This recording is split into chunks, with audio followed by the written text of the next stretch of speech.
Okay, so you gotta check out HomeSense. I've heard the deals are pretty amazing. HomeSense has incredible prices on nice brand name stuff. Furniture, rugs, lights, decor, it's endless. So for every room. Exactly. It's different every time you go. Kind of like a treasure hunt. You never know what you'll find. Like a reclaimed wood table. Okay, you're right.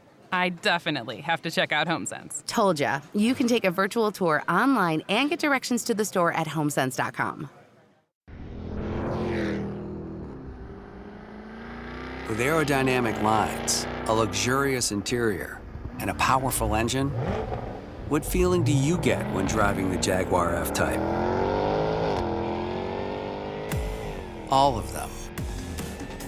An exhilarating combination of design and performance makes the F-Type like no other sports car in the world. Learn more at JaguarUSA.com. The volume. The Colin Cowherd Podcast brought to you by FanDuel. It's never been easier to play fantasy on FanDuel. Whether you love basketball, golf, soccer, or any fantasy sport, there is a contest for every fan. FanDuel, more ways to win.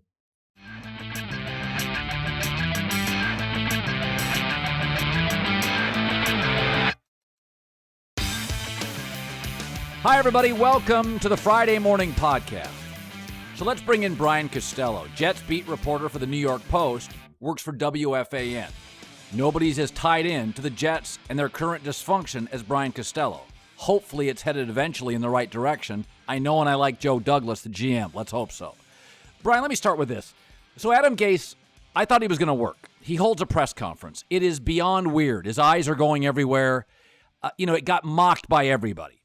And, I relied on the Manning family. I relied on things I'd heard. The people I knew thought he was really bright. They said he was basically Kyle Shanahan. He had the potential to rub people the wrong way, but he was really, really a thoughtful guy, smart guy. When did you think, shit, this isn't working? It's just not working. He just never really had a chance, Colin. And I agree with some of the stuff you just said. And getting to know Adam like I did over the last 2 years, I thought more of Adam than a lot of people. He was a smart guy. He is a smart guy. He's a thoughtful guy. He's meticulous in his preparation. He was very good at explaining everything he did and why things worked and didn't work. But I'll tell you, the fans just wanted no part of him, and it just became toxic, really, here almost from the start. First off, they viewed him as a Dolphins reject, right? So it was like, oh boy, here we go. We're hiring a Dolphins retread. He did nothing with the Dolphins, which wasn't fair. He had success with the Dolphins early on, but they didn't do that. Then the press conference happens, okay? He becomes a meme. He becomes a joke on the internet. Then he has this power struggle with Mike McCagnon and wins it, and he's viewed as this power-hungry guy, when in actuality, Mike McCagnon should have been fired. If you look at his draft record, that's why the Jets are where they are, because Mike McCagnon's draft. So it just became toxic, Colin, and I thought he could pull out of it when they went 7-9. When they went 6-2 in the last 8 games, I thought he pulled out of it. But then this year, like, the schedule was brutal. They didn't improve enough. They didn't give him enough weapons, I thought, to work with. Everyone talks about weapons with Sam Darnold. I know we're going to talk about him. No one talks about that with Adam Gase. Adam Gase had no weapons to work with here. I think that was part of it. And, once they were 0-10, 0-11, you knew it was over. Listen, Darnold worked with 56 different offensive teammates, none of them a Pro Bowler, none of them. I mean, compare that to Baker Mayfield, who has the number 1 graded offensive line on Pro Football Focus, 2 great backs, Jarvis Landry, OBJ. Compare that to almost any quarterback. Obviously, Sam didn't have a ton to work with. With your sourcing, though, did you hear things from the Gase side? Were there frustrations with Darnold? Because I heard one out of college. He was undercoached at USC, which has been in sort of this malaise for years, that he wasn't great on the whiteboard in the draft rooms initially. That's why Baker got drafted, that he'd just been undercoached, and Baker had Lincoln Riley, who's brilliant. When did you start, because people talk and chirp, and Gase wants to protect his legacy and his job, when did you start hearing some maybe misgivings or doubts about Darnold? A little bit in Gase's first year, I thought, the Ghost game was kind of a pivotal moment. Everyone remembers that game, right? The week before, Sam had come back from mono. They beat the Cowboys, Yeah. and Sam throws a 90-yard touchdown to Robbie Anderson, and they stun the Cowboys, right? This is Dak Prescott and the Cowboys. So everything is riding high, and then they have Monday night against New England, and he can't do anything. He looked lost out there, and Yeah. he says he gets caught on camera. I'm seeing ghosts. And I thought that kind of explained it. Someone said this to me a while ago, and I think it's right. Sam is more Brett Favre than he is Peyton Manning. He's not a guy who's going to be reading the defense and picking everything apart. He can run around and make plays. He's not far. He doesn't have Favre's skill level. He doesn't have Favre's arm, but that's what he's good at. He's good at just running around and making things happen. Schoolyard ball. He's not good in read 1 to read 2, read 3 to read 4. He's not good at that.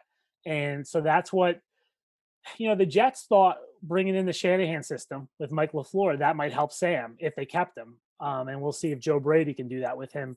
I just thought in Gase's system is complicated. It's the Peyton Manning system from Denver. So, and Adam did not want to dumb it down that much, so to speak. So I think it just wasn't a good mix there.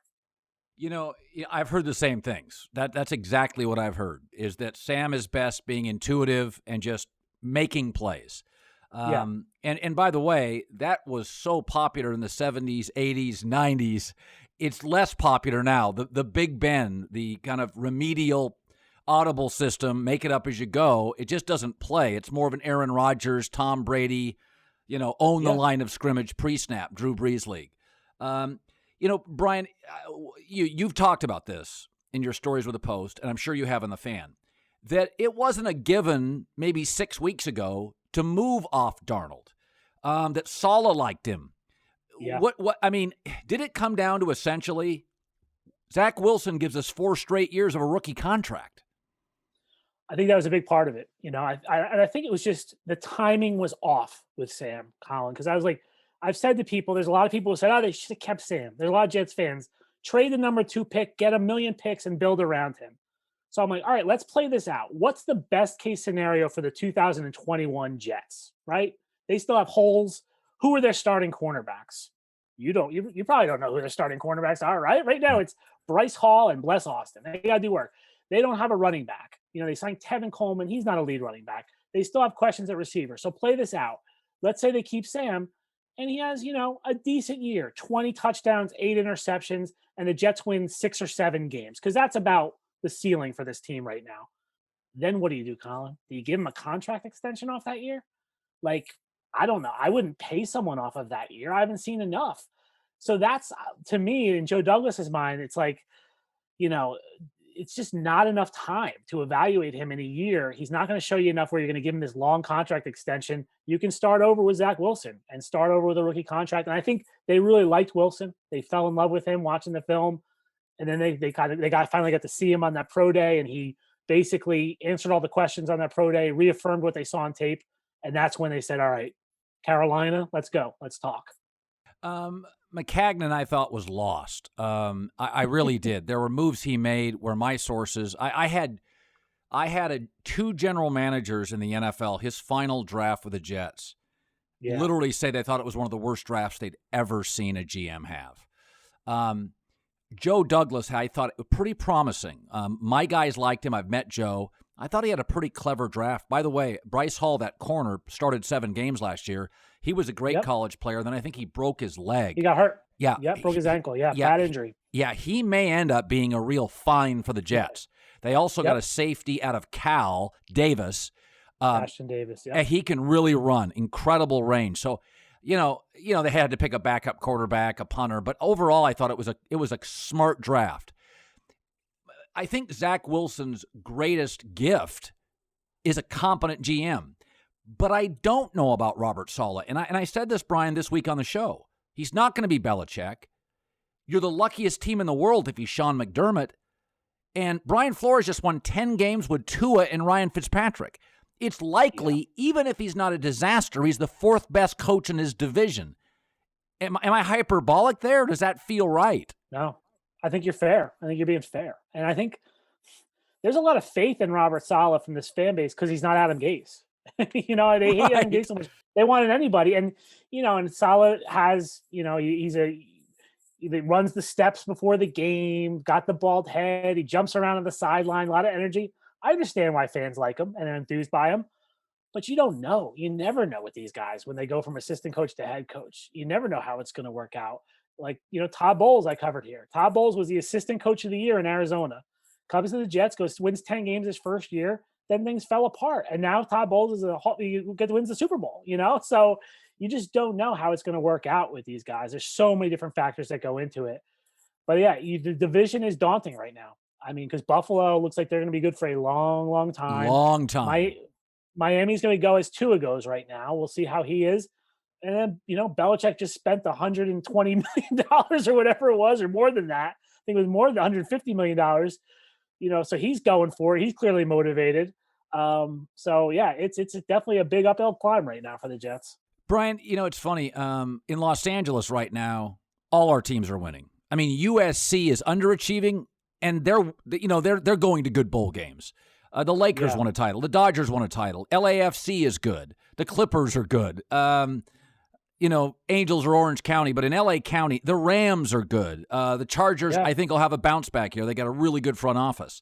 In New York now, outside of Brooklyn, it's a little bit of a mess. The Yankees are promising, and there's a lot of finger crossing with the Mets.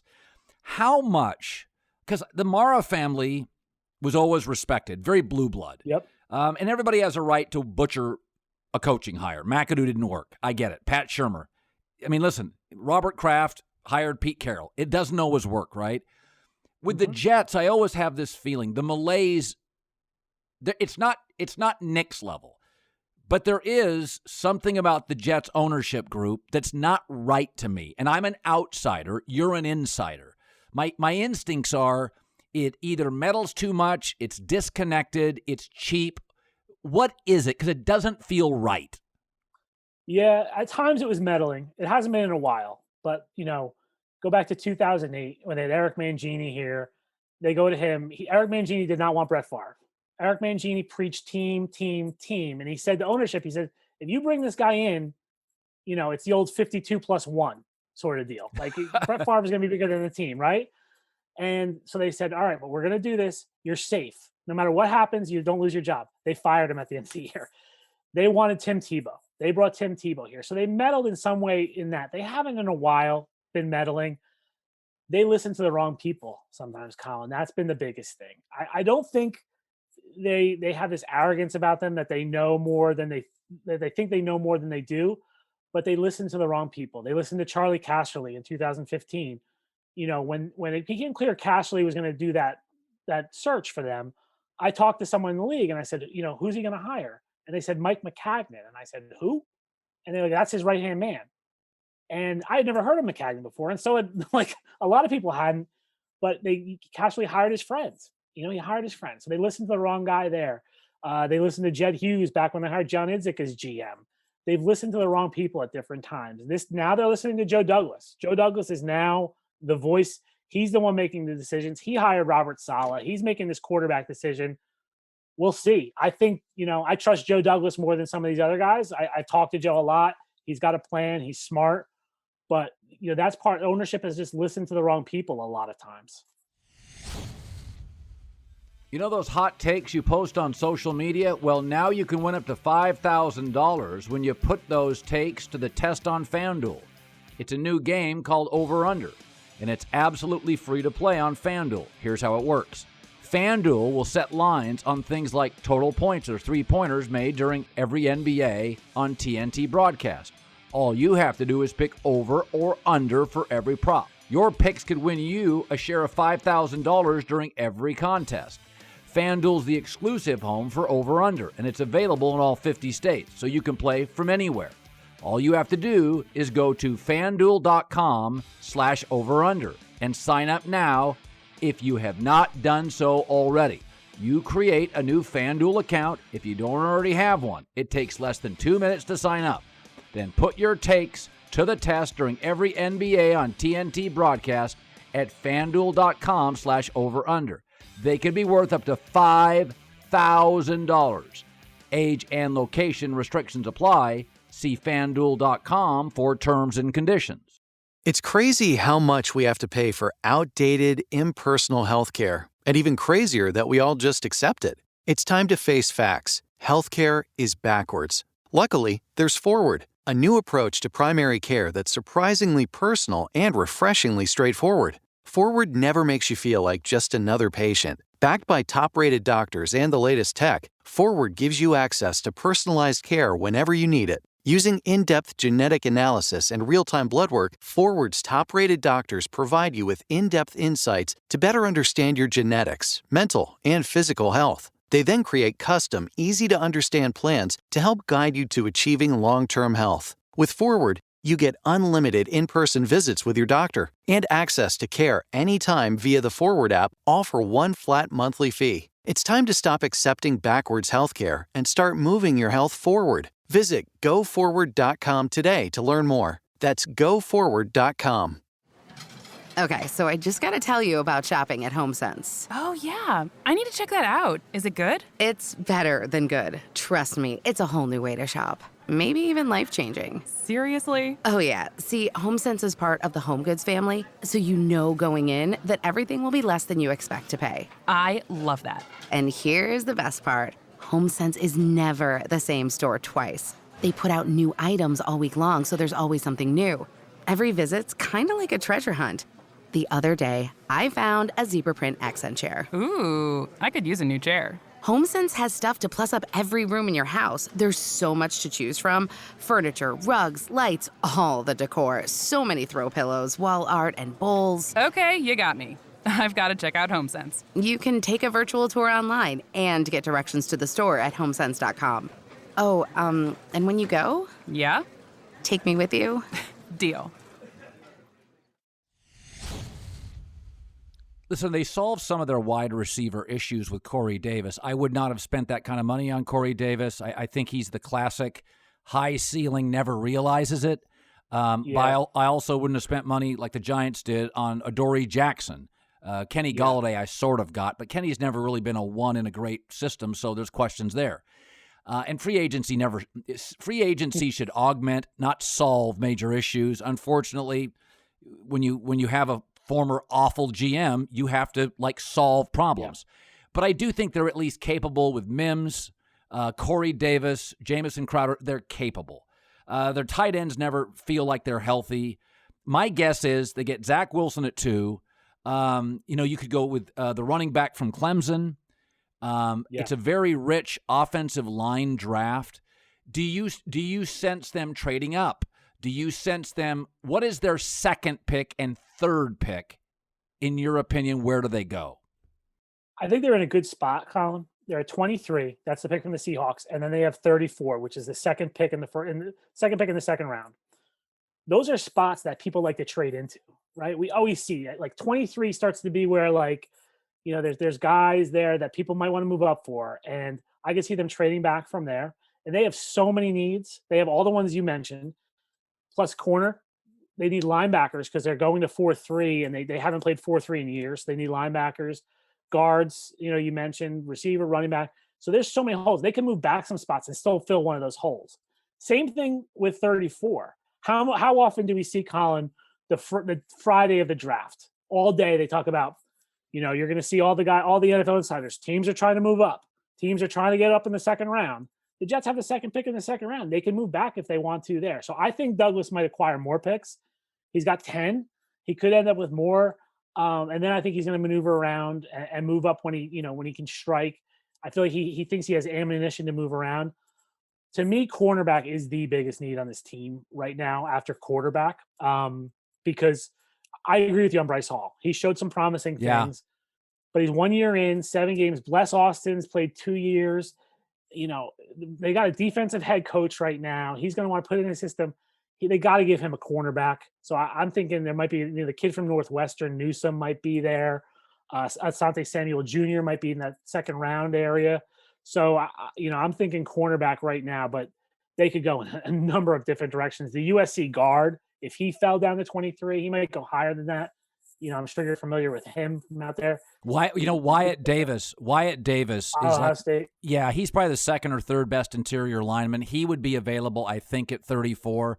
Yeah. I can see them going like Samuel late first, Wyatt Davis, and then they have 2 thirds, right?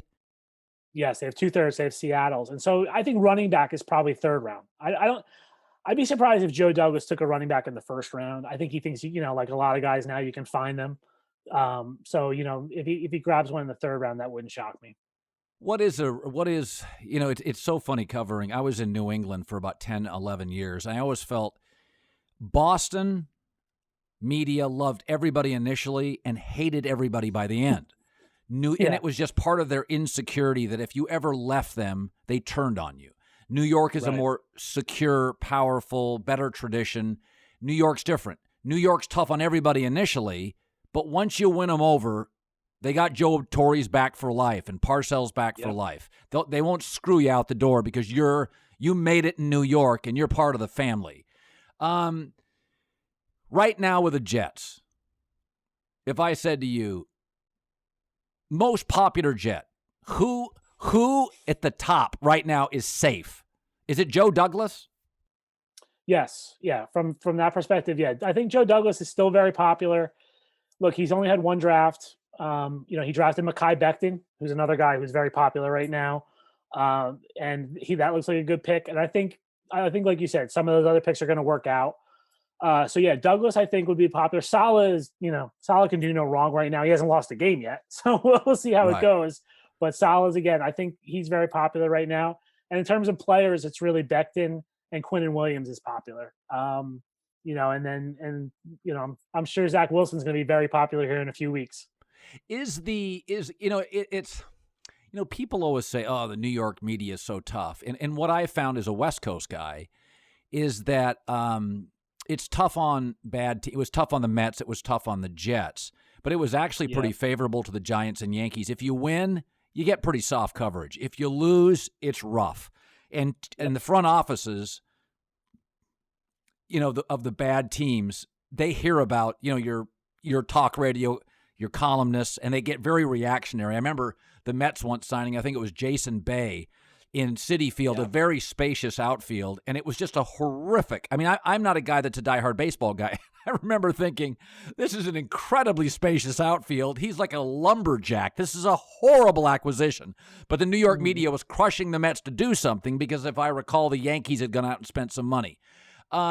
Overall, how are the Jets viewed and treated in your eyes by the city's media? I think rough. I think it's been rough because they've lost for the last 10 years. They haven't made the playoffs now since 2010, and they've had a lot of we call it Jetsy type stories. Geno Smith gets punched in the face. Sam Darnold gets mononucleosis. They bring in Tebow, and they don't use them. There's just a lot of crazy stories, Colin. I mean, the Gase press conference. There was a plane flying over practice that said "Fire John Idzik." So yeah, there's a lot. There's been a lot. So yeah, I don't think it's been unfair. I think they get criticized, and the thing about New York media, and I like asking guys who've been in other markets, and there's just more of us. It's just a little bit louder here than other places because there's more of us, and the back page is sort of a different animal. You don't have that in every town. The back page can be rough on guys. Page 6 doesn't exist everywhere. Like, I'm the Jets beat writer, right, Colin? You know how many conversations I've had to have with quarterbacks about them appearing on page 6 and explaining to them, yes, that's the New York Post, but that's not me. Mark Sanchez, we had a picture of him on the front page eating breakfast with Ava Longoria. That doesn't happen in Green Bay, Colin, right? And so I had to go face Mark the next day and be like, sorry. Sam Darnold rented a limousine and had a big party after one game, and it was in page 6. And I said, Sam, sorry, so that kind of stuff doesn't happen everywhere. But I think, I think Chicago, South Florida, I think there's markets where people get covered just as tough as here, but it's just a lot more here. All right. I see you have your San Diego hoodie on. Yeah. Great town. Went there apparently. Yes, I went on vacation a couple of years ago with my family to Southern California. We went to San Diego, and I missed the Chargers being there. Obviously, Jets trips to San Diego. Some memorable trips. Great town. By the way, the Sanchez San Diego, I remember that playoff game well, as I'm sure you do. Yes, Yeah. I do. Yep. Feels like a long time ago, Colin. It does. Those days are long gone now. Brian, great. I appreciate you stopping by on the podcast. Thanks for having me, Colin. You bet, A lot Brian. of fun. Thank you so much. From this point forward, we're going to do something on Fridays called Fake Questions, Real Answers. Because I was thinking of doing a mailbag section on this podcast. But then I realized I'd have to rely on everybody out there to send me questions that I actually gave a shit about. And the truth is, mostly I don't. So I thought, why don't I just write the questions myself? So that leads me to a new segment. It's called Fake Questions and Real Answers. Dear Colin, first letter. Are you aware that Baker Mayfield won 11-5 last year with the Browns and won a playoff game? When are you going to admit you're totally wrong about him? Signed, Baker M. from Cleveland. Thanks, Baker. I'm actually totally right about him. Baker Mayfield, with the number 1 rated offensive line according to PFF, the number 1 rated running back tandem, the top tight end tandem, and Jarvis Landry and OBJ, had a passer rating that was 15th and 18th in passing yards. Justin Herbert, in his first year with the lowest rated offensive line and a coach that got fired, was 6th in passing yards and 10th in passer rating. Translation, 1 is a top 10 pick. 1 is being protected and elevated because he's on a rookie salary deal. Jared Goff got to a Super Bowl on a rookie salary deal. Mahomes got to 2. Baker is Case Keenum with a better arm. He's got a very competent coach, the best offensive line in football, the best running back tandem. He won a playoff game. That's the minimum you have to do on a rookie deal. There's a reason that Cleveland appears to be using a different bank because they're not paying their quarterback anything. I got nothing against Baker. I just think he's mostly average. What happens when you pay him and his offensive line is 13th and he only has 1 decent running back? It's not a playoff team. Next letter, dear Colin. Why don't you talk more hockey? It's not only one of the big 4 sports. Everybody I know talks about it constantly. Signed, Pierre from the middle of Saskatchewan. First of all, it's not a big 4 sport. NFL is 1. Baseball or college football are 2 or 3. NBA 4. The NFL draft 5. UFC/boxing 6. Tiger winning a major 7. It's nothing against hockey. I watch playoff hockey. But what I watch appeals to me. What I put on my show has to appeal to you.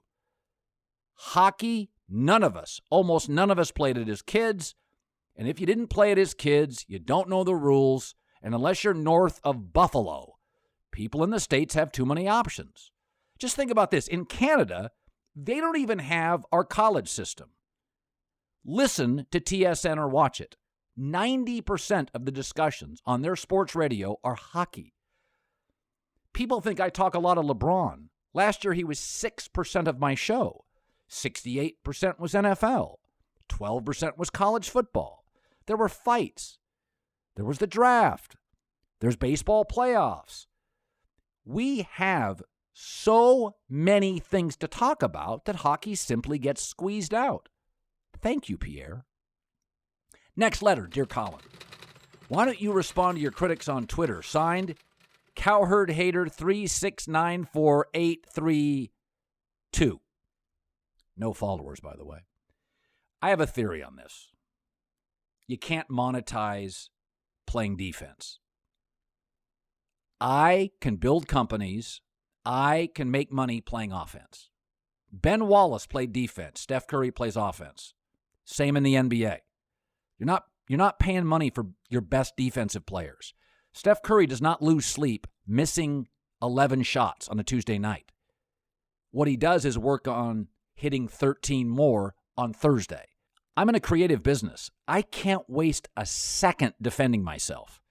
My job is to talk and give you content. Facebook, Twitter, FS1, The Volume, iHeart, Sunday on Fox.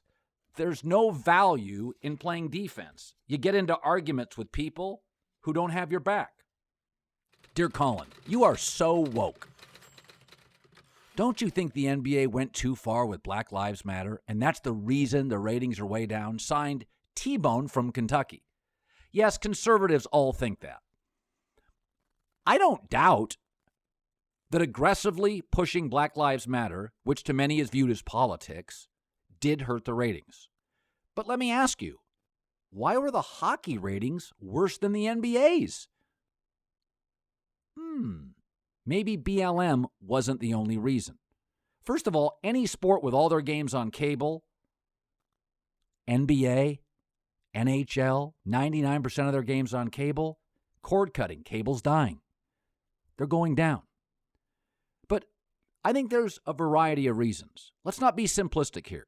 When there's problems at Amazon or problems at Apple or Google, it's not one employee or one reason.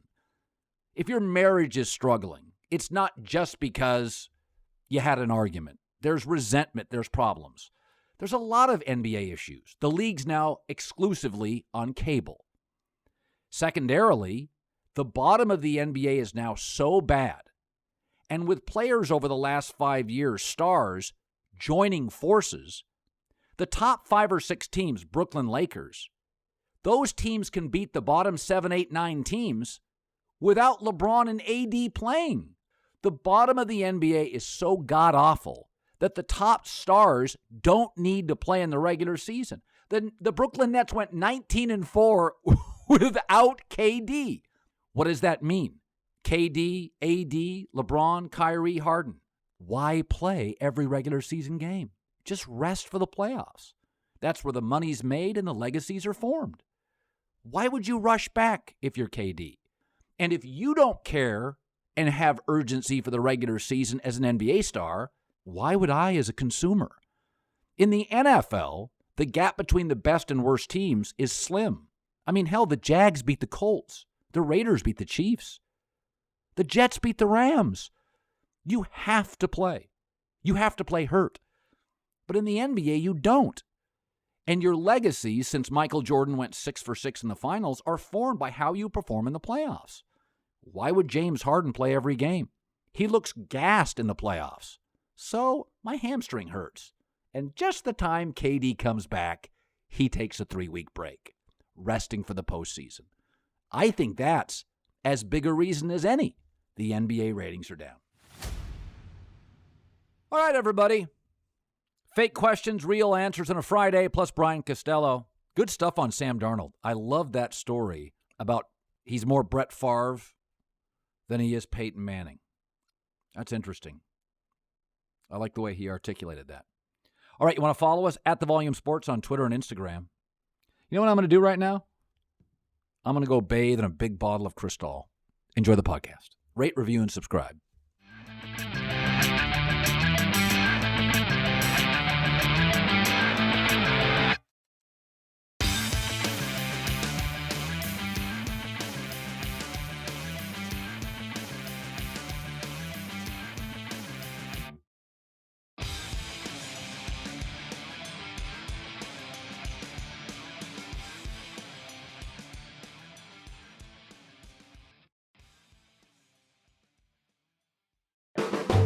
The volume.